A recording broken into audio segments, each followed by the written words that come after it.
Comment teindre des habits soi-même?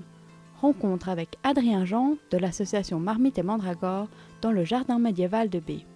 Prenez des habits non dommages et suivez le guide.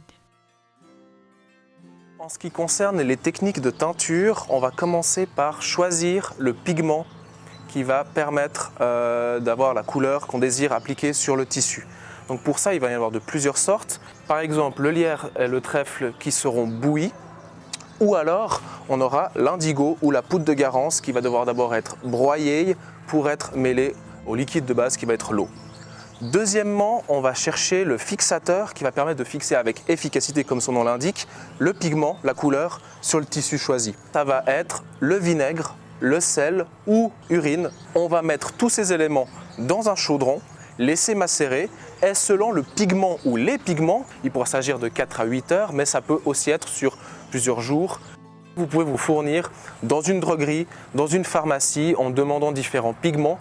Ils vous seront la plupart du temps proposés sous forme de poudre. Alors, si on aimerait faire une teinture chez soi, il va falloir se munir d'une casserole au préalable, d'environ 3 litres d'eau qu'il s'agira de faire bouillir. Et au niveau du pigment qu'on pourra choisir, on pourra par exemple prendre du safran, puis on ira sélectionner le fixateur. Dans ce cas précis, il s'agira de la pierre d'Alain. Et tout ceci, il faudra le laisser macérer jusqu'à ce que la couleur obtenue vous convienne.